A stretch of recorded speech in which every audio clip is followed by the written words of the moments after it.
Fantastic. Welcome, everybody.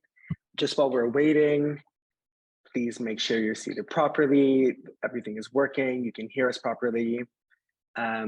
Just some quick housekeeping rules. Please ask your questions in the Q&A function box below.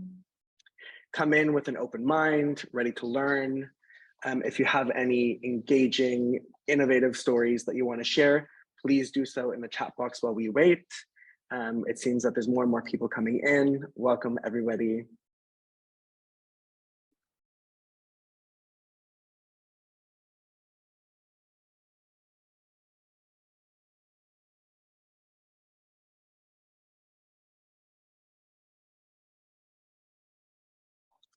And while we wait, if you want, you can also put in where you're logging in from in the chat box.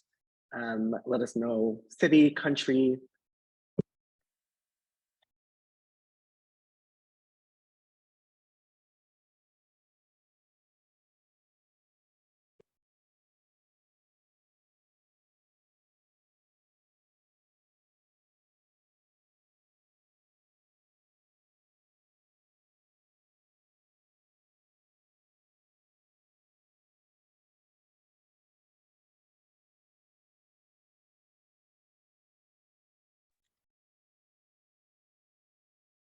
Welcome, everybody. There seems to be more and more people coming in.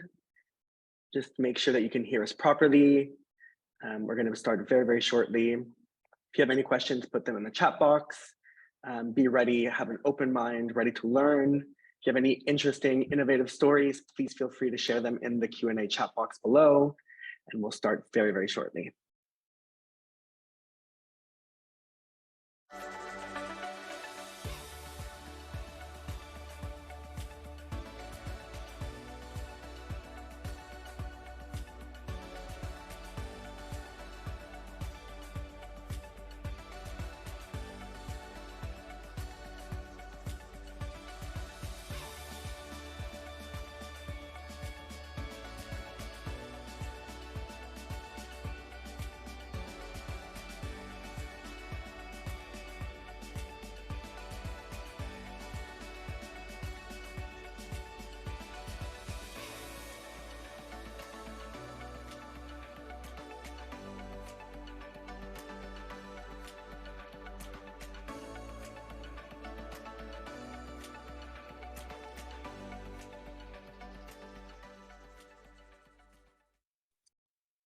I think that video is a perfect introduction to today's webinar. Welcome, everybody. My name is Julian Belmore. I'm the lead of digital communications for the World Food Forum. Just some quick housekeeping rules while we start. First of all, we have this little questionnaire. Please enter where you're joining in from. We're going to ask that you put all of your questions in the Q&A chat box below. We also ask that you come in with an open mind, ready to learn. Please do feel free to share any of your engaging, innovative stories on communications from your own projects in the chat. And again, there's the quick questionnaire that's online for you right now. Feel free to add that in as we begin. I'll just give it a couple more seconds.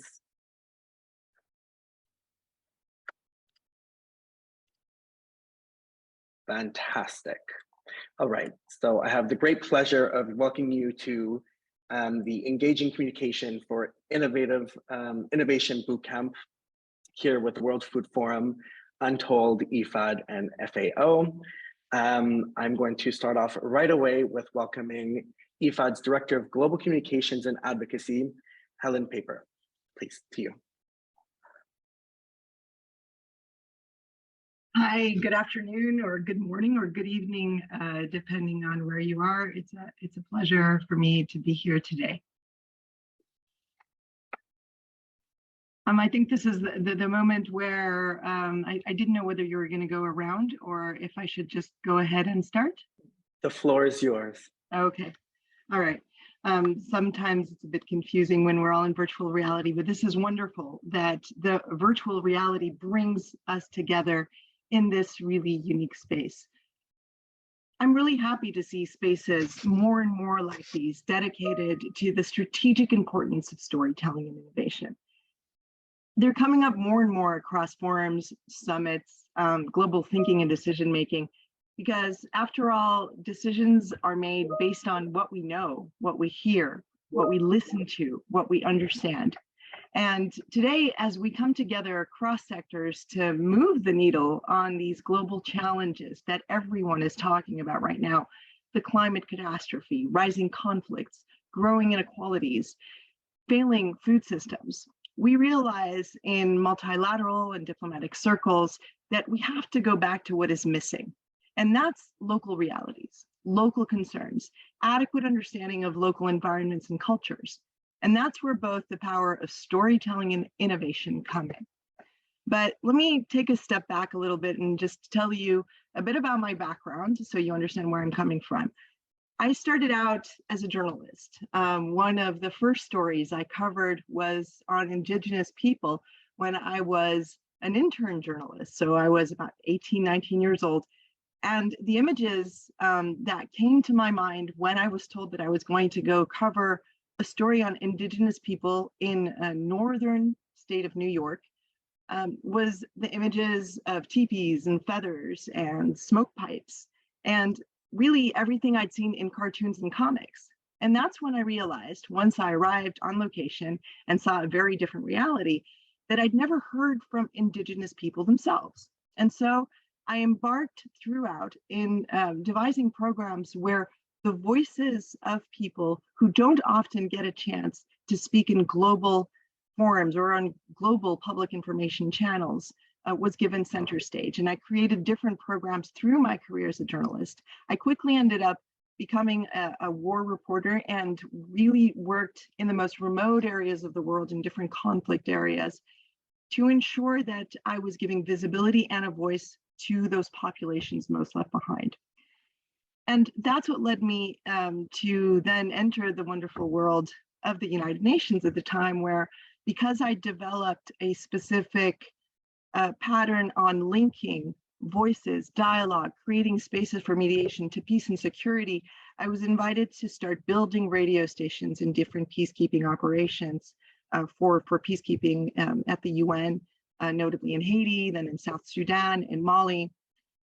And all of that really helped me understand not only the power of the communication tool, the dialogue, the storytelling, but the fact that this links back to a core survival instinct of being heard, of being dignified, of the identity that we all need to have recognized in our world, in our day-to-day life, to be able to impact change, to be part of the solutions going forward.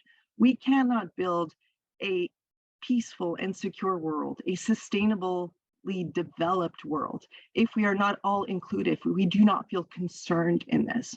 So this is what leads me to really take a stance and say, you know, operations and the way that we construct sustainable development, the way that we are going to work together to look at strengthening our world, our food systems, our capacity to deliver and build back better has to include our capacity to listen, to bring those voices to the table, to make sure that our solutions that we shape going forward, the way that we manage our programs and operations, are fully inclusive. And I think that this is the core of a lot of the conversation that we are going to have today. So I'm really happy to be here. I'll finish out with a note that today, in 2022, we have an even greater capacity to be able to bridge those gaps because of innovation, because new technology allows us to gather information, data, the voices of people from the most far off lands in a remarkable way and generate qualitative and quantitative data that must now enter into decision making, shaping policies going forward. We have the capacity to do it, the tools to do it. Now we, I think, have to move from the advocacy to the action. So I'll leave it at that, and I'm sure we'll have a very engaging conversation. Thank you so much. Thank you, Helen. I think today's session is exactly that, is moving towards the actionable, impactful communications that we can build back better with. Thank you very much. From Karen, we are moving on to, sorry, from Helen, we're moving on to Karen. Karen is coming to us from FAO as a communication officer. And I leave you the floor, Karen. Great. Hello, everyone. Thank you, Julian. And thank you all for having me here today. It's quite a pleasure. As Julian said, I am a communication officer with FAO. I've worked with this team for 6 years and with FAO since 2011 in various communication roles. Today, I am the editor and coordinator of our feature stories. And a little background on what those are is they're one of our main written products for storytelling, for sharing the stories of our beneficiaries, for the work that we do at FAO and for why we do it. And in my role, I have the privilege of working with writers and with people in all of our country offices to help highlight those stories of our beneficiaries and of the work that we do. I wanted to talk about our feature stories a little bit more. You may have seen the link to some of those stories in the Masterclass invite. If not, I can share the landing page for our stories in the chat after the presentation. But what I really wanted to say is that I think there's really two big goals we have with our feature stories, with storytelling. And the first is, a lot of what Helen just said, really giving a global platform to the stories of the beneficiaries, to their experiences, their reality, to the situation through their perspective. They are our partners in our work. They are the people who are implementing the solutions to climate change, to sustainable agriculture. The expertise and the techniques we may have and share, they are the ones who are carrying it forward. And so for us, it's very important to show that perspective and to show their insights on our platforms and to share that with the world. That's really one of the key points in storytelling and with our feature stories. And then the second goal, I think, is something that we all can relate to, is our reason for telling stories to begin with. Even in our personal lives, we tell stories to help people get to know us. To help people, to know why we do what we do, how we're thinking, what it is that makes us us. And so our feature stories help do that for FAO. We write for a global audience, for people who might not know our work or even our area of work. And we want to introduce people to that. In addition to beneficiary stories, we try to do that through another type of story, that we tend to call listicles. It's topics, high level points on any given topic that is an entry point or a teaser into maybe some of the more technical work we do. If you are familiar with FAO, you might know that we work on a broad range of areas, from fisheries and aquaculture, forestry, food waste, plant health, animal health, really quite a range of things. And some of those areas are really quite technical, but we think it's informative and interesting for anyone. And so these high level stories kind of highlight some top facts or statistics and bring serve as a gateway really to some of the other content that we have. FAO is quite a knowledge organization, and we produce resources that we do share with a variety of different people, from farmers and policymakers to students, researchers, to really a broad range of people. And so we use our stories as well to introduce people into those topics and to introduce them to those resources that might help people know a little bit more about those areas. I think in terms of, the importance of language and the importance of visuals, we're going to get into all that with Untold's presentation and the question and answer session. So I'll end here, pass the floor back to Julian, and say thank you again. Thank you, Karen. Yeah, I think one thing that the feature stories from FAO do really well is putting a personal touch, putting a face to the image or to the project, which is something that is so important in storytelling. So thank you so much for that. Now we're going to move on to Untold Content. Today we have the founder and CEO, Katie Taylor, as well as the Chief Innovation Officer, Stephen Taylor, here with us. The floor is yours.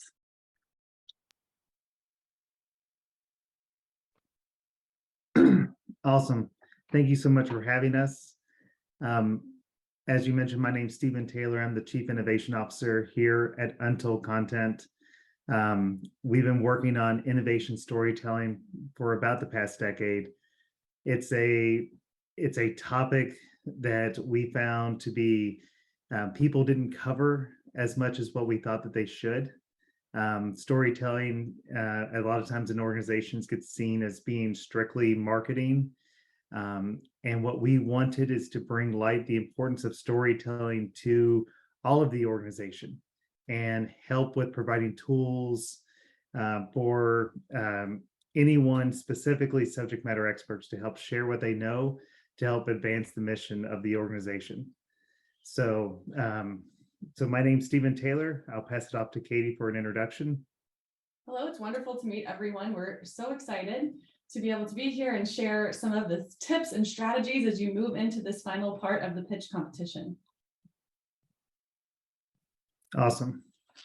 So Julian, I think at this time we're going to be kicking off with our presentation. Is that correct?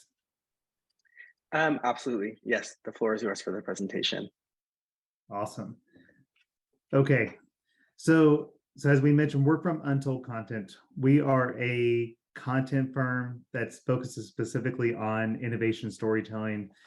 And what is very unique about us as an organization is that we really bridge the communications and the sciences. So my background is I'm a PhD scientist.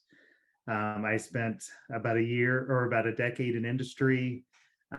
Went through graduate school, studied both chemistry and marine biology. So really enjoy the sciences in many different aspects. And then we have Katie, who's a PhD in rhetoric and composition. And this is really kind of a breakdown of what our team is that we bring both of these sides to the house. And our mission at Untold is to accelerate innovation through the power of story. And that can look at like a lot of different ways. At Untold, we've spent about the last 3 years collecting and crafting innovation stories alongside chief innovation officers, chief technology officers at lots of different organizations, from Disney and NASA to Argonne National Lab, Ecolab, Procter & Gamble. And we've distilled a lot of these insights down into our innovation storytelling offerings, our workshops, our toolkits. We've also developed out a podcast. We ran this podcast for about 1.5 years. We did 100 episodes. And if you go look up Untold Stories of Innovation, you can, get access to all the individual interviews. But we talk to innovators from around the world to understand the role that storytelling plays in the work that they do. And this was not just people who are focused in like one particular area. We looked very broadly. And we wanted to understand in multiple areas, how does innovation play a role, or how does storytelling play a role in their innovation work? So what I wanted to do was get kicked off with a video. So this is to set the right mindset for this presentation. We wanted to start with a video clip from Paul Andrew Smith, who is a world-renowned business storyteller. He's also the author of numerous articles and books, including Lead with a Story. But I want you to hear what he says about the importance of storytelling in innovation. When I play clips, there'll be several clips that we'll share in this presentation. I'm going to mute myself because it's supposed to actually, you should be able to hear it. So if you can't hear it, let me know and I will unmute so you can hear through my speakers, but we'll give this a shot. Listening to other people's innovation stories literally, I think, makes you more innovative, right? Just hearing that somebody else did something in a different industry, completely different industry, that was outside the box, done very, breaking the rules, not only gives you license to do it, but I think it literally gives you ideas for what can be done in your industry. So storytelling, story sharing helps us inspire cultures of creativity, smart risk-taking, and innovation. For those of you participating in the upcoming Startup Awards Innovation Challenge, we hope that this session inspires you, and we hope that it provides you with insights and ideas as you finalize your pitch. And for those of you not participating in the pitch competition, but are committed to the ideals of the World Food Forum, we hope that today's event also inspires you. It provides you with ideas and resources that you can take back to your teams around the world. So let's start off by giving a definition to innovation storytelling. And this is our working definition based on the work that we've done and the interviews that we've collected. But innovation storytelling is really the art and science of communicating strategic narratives and personal stories about new product developments, system improvements, and groundbreaking new thinking that drive innovation objectives. But why is this important? Why do we need to understand storytelling within the context of innovation? And what we found is that many of our clients really express the pain of how hard it is to communicate what they do. I mean, it's hard. Being able to sift through their data, highlight it in a more actionable way, talk about their innovation projects as a story within context, or explain their insights in a way that doesn't confuse listeners, but instead empowers them and gives them the opportunity to really understand it and act. So that's why we've analyzed thousands of stories and interviewed many of these thought leaders. And what we've done is that we've identified 5 drivers of innovation storytelling. And essentially, every time we share a story, those stories need to be able to deliver impact, create empathy. They need to align the ecosystem, demonstrate with evidence, and also be engaging. So based on the research that we've conducted, our own work helping startups build their pitch narratives, and our innovation storytelling experience with large corporations and nonprofits alike, we wanted to provide you with 3 key takeaways from our work that we hope moves you forward with your objectives. So the first one's a story. So the first key takeaway is your story aligned with the ecosystem? And we're going to represent this with a story about the Michelin PAX tire system that Rita McGrath talked about in her article, Anatomy of a Failed Launch. And so there's actually, I think they're going to be sharing the slides, and there's a link up here if you want to read the Anatomy of a Failed Launch. But this was the original run flat tire developed by Michelin, and they brought it to market back in 2005. This was a revolutionary technology. The customer need was clear, and they were the first to market, and they had a clear intellectual property moat around this development. And what they hoped for is that this new technology would be the second coming of the steel belted radial tires, which had elevated and kept Michelin at the top of their industry for years. You see, Michelin isn't just a tire company. They're a technology company. And their story about their technology was so good that Honda decided to actually redesign the body of their 2005 Honda Odyssey to actually remove the spare tire and have it come standard with these Michelin PAX tire system. They had technology, they had a great partner with Honda, they had access to a customer base with the loyal fans of Honda. But as the tale goes, in April of 2008, Michelin discontinued production of the PAX tire system. So what happened to a technology that seemed fail-proof, that would lead Michelin into the tire industry of the 21st century? They had an ecosystem failure.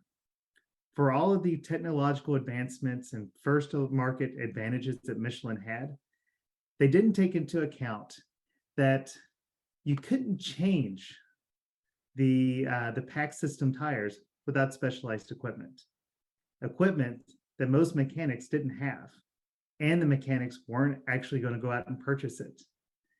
And because most people bought tires from the associated distributors at these mechanics, those distributors wouldn't carry the tires for sale. And so you had an amazing piece of technology that failed because they didn't take into account the entire ecosystem and all that would be impacted.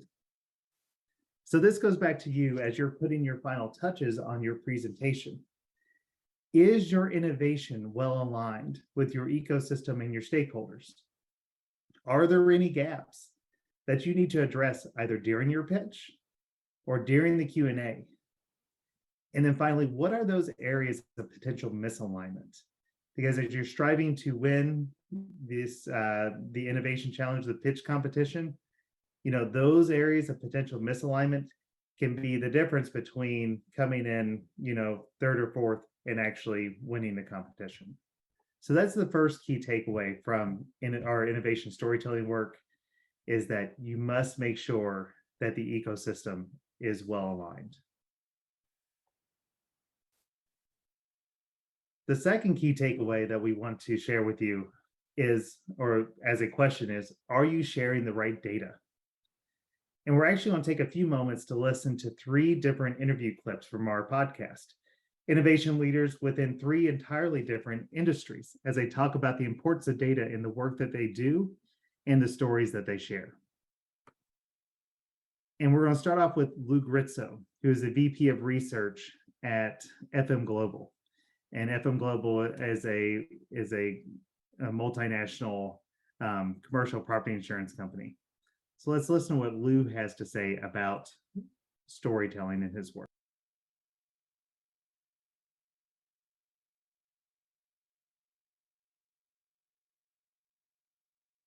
The overall story, though, really starts with, I think, having, and this is fairly dry, having the data and having done the homework to show that we believe this is something that's going to add value. This is it's not a made-up problem. It's a significant problem.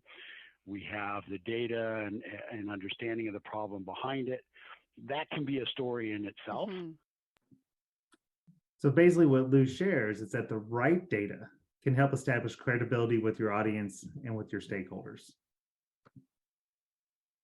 Moving over to the next example is Brian Cobb, who is the Chief Innovation Officer at CVG Airport.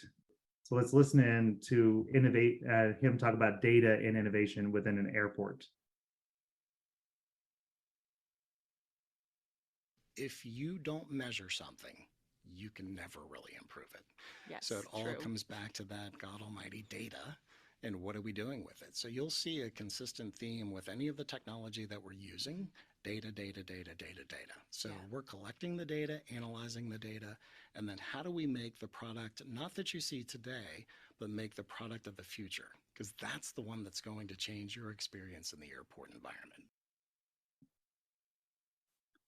So in Brian's world, he talks about data not only describing the product of today, but how that product goes into the future, because that's the product that's going to change their industry. If you don't measure something, you can never really. And the final one that we're going to listen to is Angela Lortz, who is the co-founder of the Action Learning Network. She's also a cardiologist at Cincinnati Children's Hospital. And so we'll listen to what she has to say.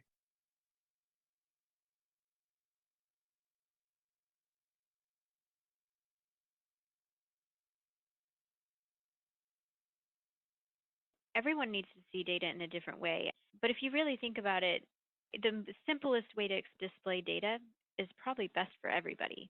So Yes. despite the fact that we think we want more details as providers, I can tell you that having some really simple way to visualize that data within 30 seconds before I go into a patient room might be much more appealing to me, and I may know more about what I need to tell that family than trying to read a manuscript and figures at that moment.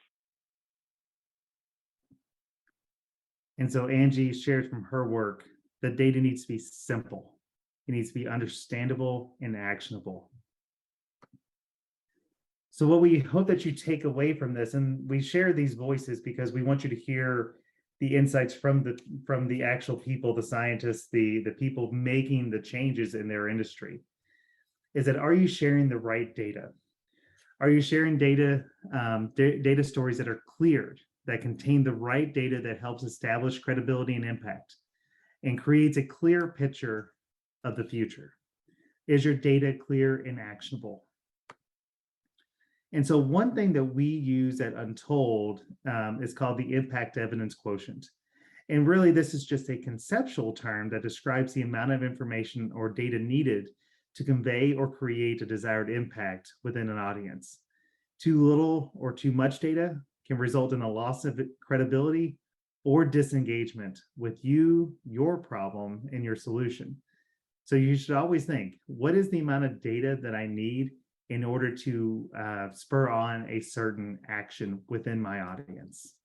So back to the original question, are you sharing the right data?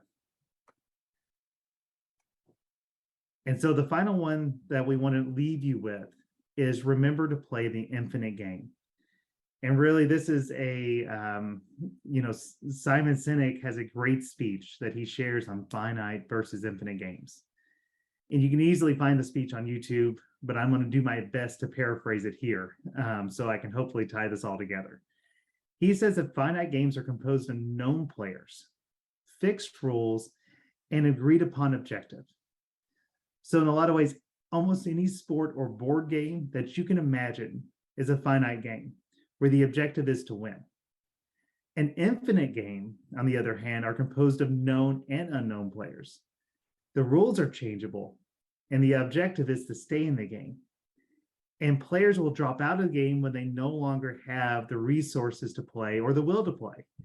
And those players that drop out will get replaced by new players. And then the game perpetuates itself. Everything works out great when finite players play finite games, or when infinite players play infinite games. However, the systems break down when the finite players play an infinite game, or vice versa.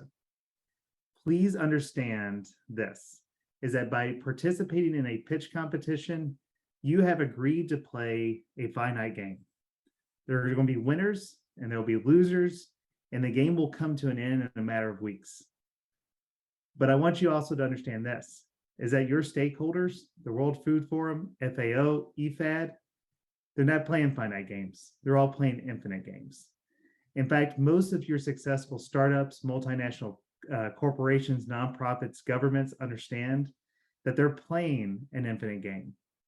When you think about the 4 betters, better nutrition, better production, better environment, better life, there's no mention of winning or duration, only a focus on the continuous improvement and driving towards the mission. So remember this as you move forward and finish out this competition.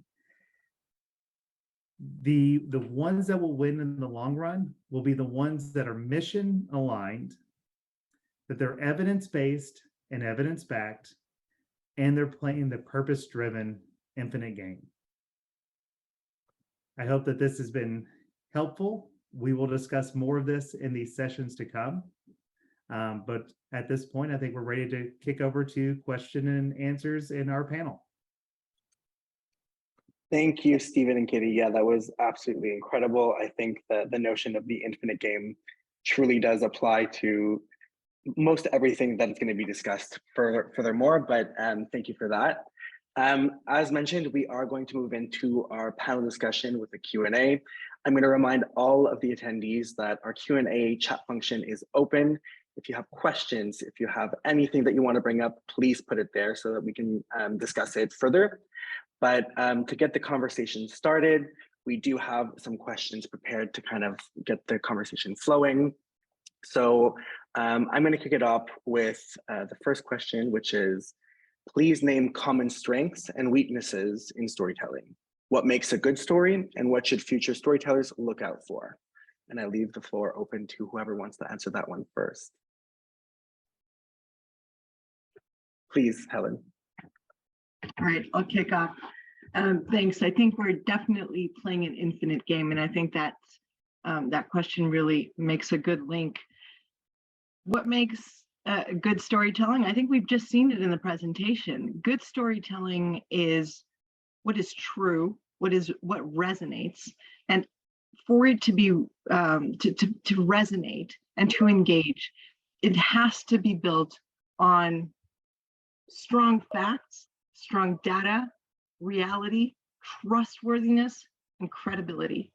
But it really, even further than that, it has to make sure that it engages in a credible way those to whom it's intended to reach. You have to understand, why does this matter to me? That's actually really the fundamental. We have so much information out there today, more than ever before. Information coming to us from all ends. Everyone is trying to tell a story. Everybody has their own story to tell, and let alone have the space to listen to other stories. So in the end, when do you decide, okay, this actually matters to me, I'm going to engage or I'm not going to engage, I'm going to listen or not? Especially today when we have all of this negative information coming out. You know, the world is on fire, there's war everywhere, the climate is burning, and we're all responsible for it. We've done everything terribly, and basically, you know, there isn't much left to do. But we've got all of these institutions saying, actually, if we come together, we can make a difference. We can work together to build back better. Really? Can we? How are we going to convince our audience that we can? How are we going to convince ourselves that we can? And I think that that is what makes a good story. How am I going to tell myself the story that I'm going to believe? If I don't believe it, how can I get others to believe it? If I want to tell people that farming matters, right? And this is going back to the core of our mandate. I mean, Efad, the International Fund for Agricultural Development, is a really unique institution within the space because it is a development institution, and at the same time, it's an international fund and an international financial institution. And what we're saying is that we are financing projects and programs in tune with local realities from smallholder farmers.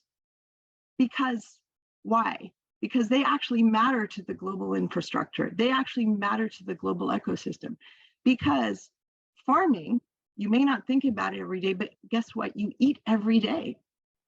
They feed a third of the planet, and that is part of us.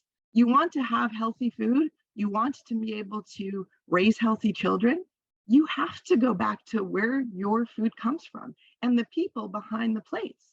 If your people behind your plates are not healthy themselves, do not have access to what they need to be resilient, to come over shocks, to be able to deal with the impacts of climate, of the health pandemic, how do we expect them to then take care of us? We are all part of a global ecosystem. We cannot continue to work in silos. We have to understand that we are in a domino effect, and everything that we do, the decisions that we make, impact every other aspect of our lives, whether we live in developed areas or underdeveloped areas. We are all just but one.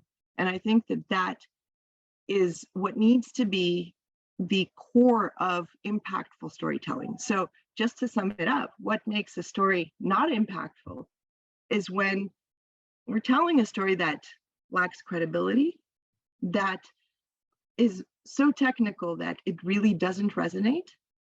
If you have the capacity to listen to a story and you close your eyes and you have an image that forms in your head, that is already the beginning of impact. We are today, even more than ever, in a very visual world. People don't read hundreds and hundreds of pages, not to say that they don't read books anymore, but it's just not the same way that we're going to attract attention, right? And that compelling image, whether it's a visual image, whether it's a photography, whether it's through storytelling that you're going to hear, what is it that you think of when we're talking about food, farming, children, undernourishment, et cetera, et cetera? How are you going to get that image to actually unconsciously trigger that emotional connection that will then get you to pay attention and potentially to act and potentially to open your wallet and fund those actions that are necessary? But the emotion has to be there, regardless of who that audience is. So that's I think that sums it up for me for now. To volley off of that, I think we have a question from the audience that kind of segues into the inclusion of data in stories. And they're asking, is there a balance in presenting data in these stories so that to make sure that it is impactful, but is there too much data? Is there not enough data? Is there a sort of balance that should be found in these impactful stories? Again, I leave it up to anybody to answer. I don't know, Katie, were you speaking? I was, yes, Okay, go of ahead. course. I just a second. Okay, thanks for your patience. Yeah, so I just shared an example in the chat. This came out in a National Geographic magazine I think a few years back, and it's such a powerful example of how to toe that balance that Helen is speaking to between empathy and an emotional resonance in the story, and also moving a story forward with data. And it shows the mid-upper arm circumference of children in malnourished who are experiencing malnutrition. And the idea is to actually cut out the ruler in the magazine and then actually see what that feels like to have an MUHC that small. And so that's just one example. Hopefully it's inspiring, and it's challenging us to think through, as Helen was getting us to think through how to be creative and use engagement in ways that no one had thought of before, to really help people see and feel and create that image in their minds. One other story I would share is the CEO of Color Genomics, which provides genetic testing. They convinced the CEO of a major global organization to adopt genetic testing or offer genetic testing for free to all of their employees because of one story that their founder shared over dinner to that other CEO. And the story was, I lost my grandmother and I almost lost my mother to breast cancer. And it's because of BRCA testing that she's alive. And that was it. That was the story. And from there, that CEO said yes. Then they, of course, needed to go through all kinds of data together. But it started with that connection. It started with the why to show impact. So those are just some other examples to hopefully inspire. I'll jump on the data train too. So one of the ways that we address data at Untold is just a realization that the amount of data that's needed is a lot of times based on the audience. You know, you have a certain amount of time, but you need to also understand what is the knowledge level of the audience in order to make sure that they have enough information to make an accurate decision and be able to accurately judge what you're presenting. So if you do a good job, we actually have a whole template that we use for doing this, but if you do a good job, you should be able to say like, okay, here are my 3 major stakeholders for my presentation. Here's their knowledge level. Here's what I need to present to them from my story. And then you should be able to align those together. But it really goes back to the audience and how much information do you think that they need to make an accurate decision. Don't give them information that they already know. Don't give them too much information that it confuses them. Be very focused on your objective and what you're wanting them to take away. Because if you're not audience focused and focused on your objective, it's almost impossible to link those two together. Yeah, it's like only you know the full amount of data justifying your initiative or your innovation, your idea. Not everyone needs to know that full range of data. And it's so hard. We have so much cognitive bias when we're the innovators. We have so much passion for what we're doing and we collect and see the whole picture. But the best muscle to flex is the one that gets you to adapt that story to different audiences as much as possible. So for this pitch, you have a specific objective to align with the ecosystem that you're working in. Share the data that helps support and justify the credibility of what you're doing. For investors, that's going to be a different type of data point, right? You need to show reach and return on investment and things like that. So playing and really helping exercise that ability to adapt the data and adapt your story to different audiences, that's the best exercise you can do when it comes to innovation storytelling. Yeah, I'll just jump in and really echo, I mean, everything everyone said. I think that data is a really interesting way of pulling people in as well, but that then you really need to explain the significance behind it. I mean, what are these numbers? Why are we saying this? You know, what does it really mean? Like Stephen said, that's a lot based on your audience, of your purpose for the story, of who you're speaking to. And something else that I think is really important in any kind of storytelling is creativity. Telling people maybe something they've already heard, but in a different way, either with different words or with different formats, using different visuals, or engaging people in a variety of ways. We have a product called Interactive Stories where we put quizzes within it, to get people to really be part of the content, and to get them to really think and engage, actively in that story. And so, I think creativity really can pull people into something, and get them to think about, how does it relate to them? Why is it important? And I think the other point that Helen made, on the negativity out there, I think with our stories, it's really important to show some of these solutions, show some of the positive side of these things. I think people crave that a little bit, and especially if there are solutions that they themselves can implement, or that they can relate to, then we're bringing something else to the conversation. We're bringing positivity, and how things can actually change. So that's it. Just adding that to the conversation. Thank you. Thank you. I think we have another question actually from the audience about raising awareness about something within a limited time frame. Is there something that should be done to present that story that is time specific, that is within a time constraint?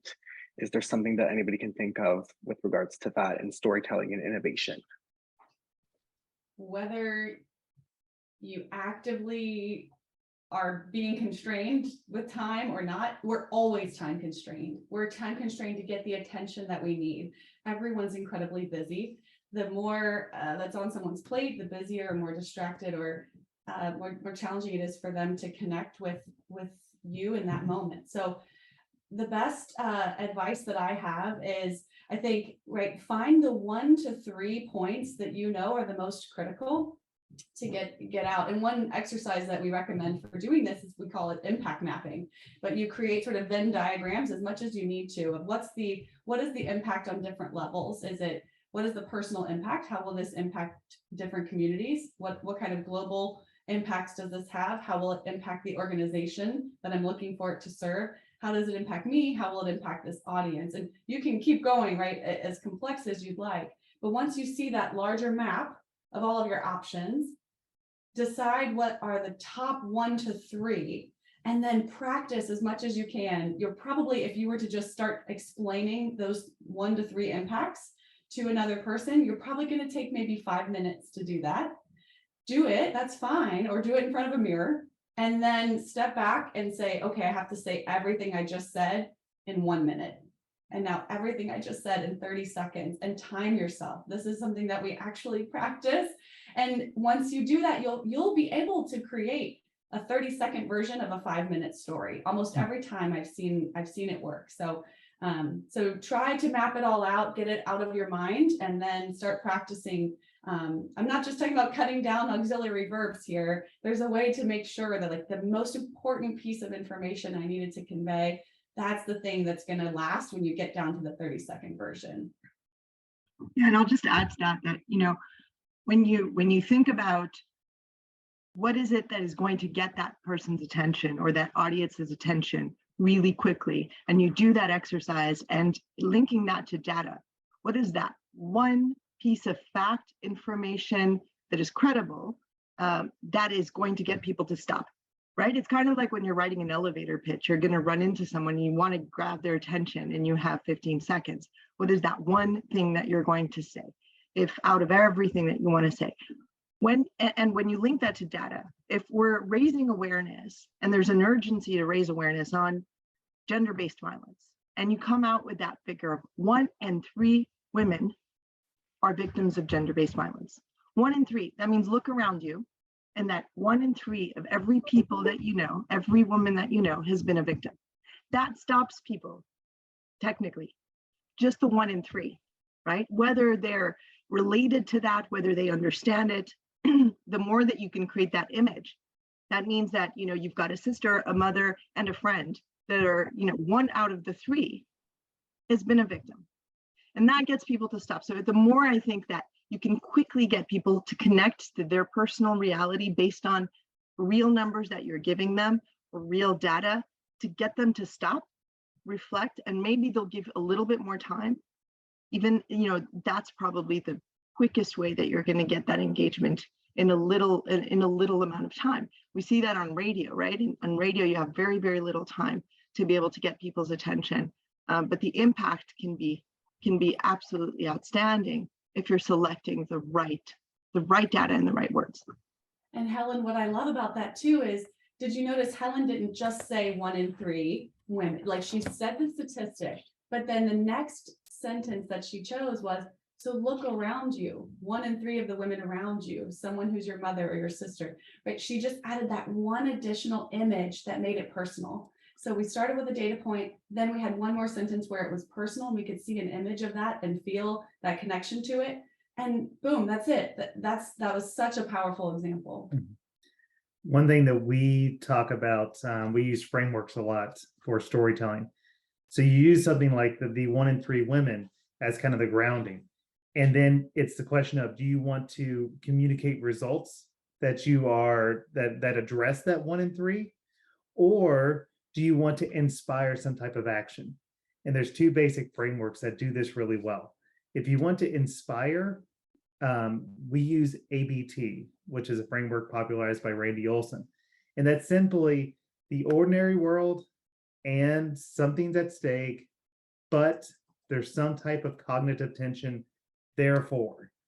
And so you can use that, just basically write out those really quick sentences and come up with a really quick, almost 4-sentence, 5-sentence story from that tries to move the audience from that 1 in 3. Same thing, challenge, action, results. 1 in 3 was the challenge. Here's what we did to try to address it. Here are the results that we've gotten. Now what? So that's a couple of frameworks that you can use to just really quickly write out a quick story narrative that you can then start practicing. Fantastic. Thank you for that. I am cognizant of the time and I want to get one last question in. So we're going to do a quick fire round, maybe keep it to like a minute max. But I think this one is pretty good. And I think a lot of people would want to hear the answer to this or your personal takes. In a world full of food crises and hunger, how can innovators make sure that their positive stories are heard? So we'll start maybe with Untold.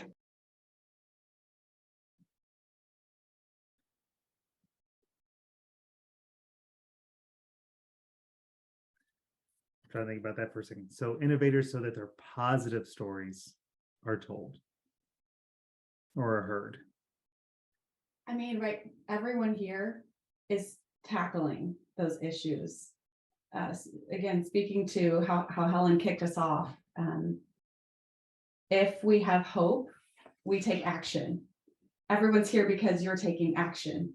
And that's how we move things forward. So even though the data points that many of you may likely share in your pitches and in your elevator conversations, those are going to have potentially dark statistics or difficult realities that you're working to address. But that's the beauty of what you're doing and why you're waking up and what's keeping you up at night, are those challenges. And so my best advice is to embrace the impacts that you're working to make. And you're already, because of the nature of tackling these challenges, you're creating positive impact. So I think that's the best frame up is, again, I think you're likely going to be sharing difficult to digest information or stories, but the faster you move towards the solutions, the more you will motivate others to get on board. Yeah, and just building off of that, I think that's exactly it. That the hope is a really important element, and I think you know, it is using those conversations that are happening already. And like I mentioned, you know, then using that as a chance to highlight the solutions. So, you know, for everything that's going on, even if it doesn't seem like it, there are some solutions that are being proposed, or there are people who are trying to make a difference. And I think that highlighting those within the conversation, you know, wherever that conversation might be happening, you know, in person, on social media, wherever it might be in the media, I think it's good to balance that and to kind of remind people that, you know, we should still act, you know, that is all, not all is lost, you know, that there are things that we can do, and to kind of try to balance a little bit of the conversation with those solutions. Yeah, and just to add really quickly to that, without trying to be repetitive, is, you know, it's the solution focus. That did you know? If you're trying to get people to pay attention almost unnaturally to positive solutions, and I say unnaturally because if for those of us who, you know, who went to journalism school, and you come in the first day and they tell you what bleed leads, right?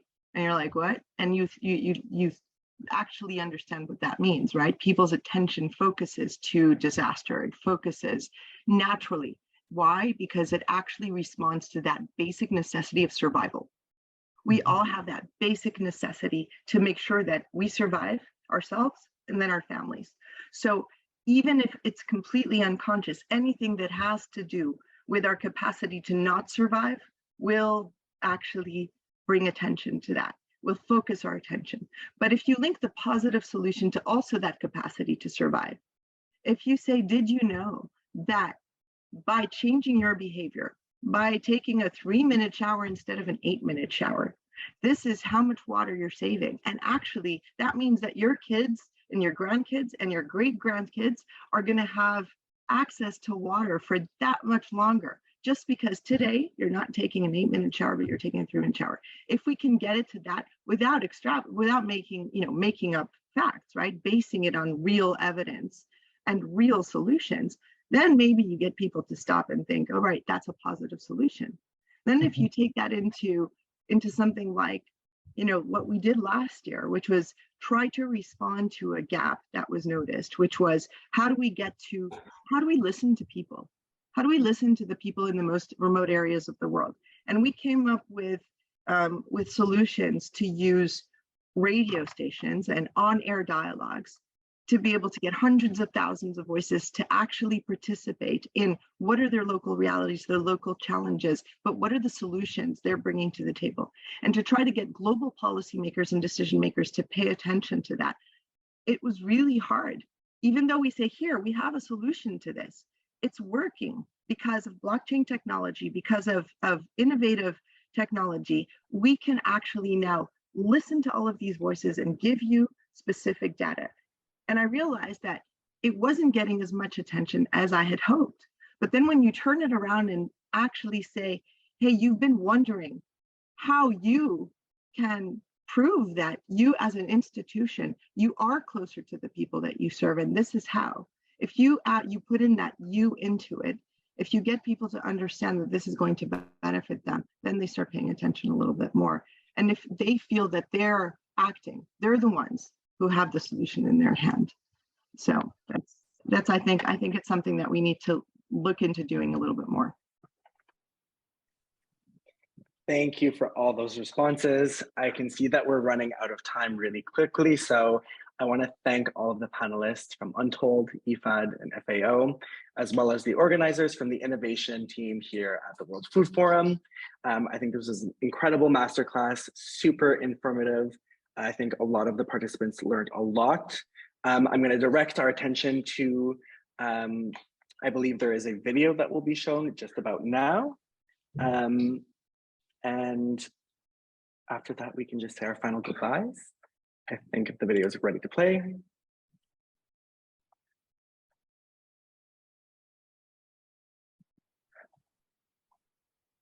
Haneem, Janina.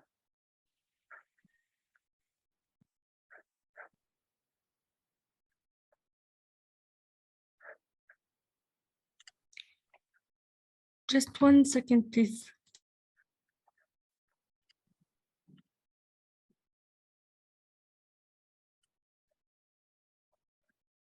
I'll take the time to also just let you know that the World Food Forum is coming up from the 17th to the 21st of October here at FAO in Rome, Italy.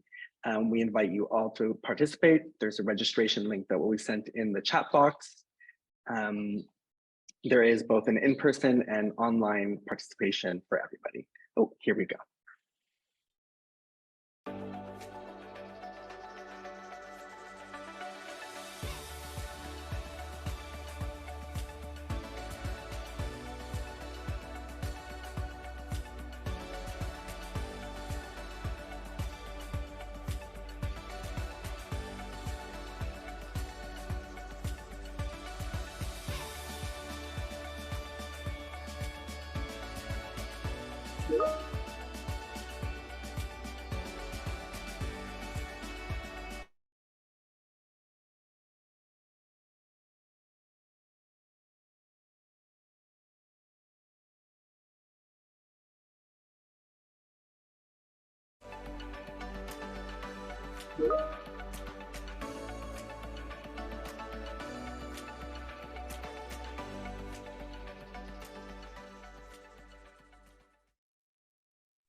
Perfect. Again, thank you everybody for attending our masterclass today. We hope to hear from you, whether in the chat, email us. If you have any questions for any of the panelists, please do forward them to us so we can send them afterwards. Thank you again for attending. Thank you. Have a great day. Thanks, everybody. Thank you all.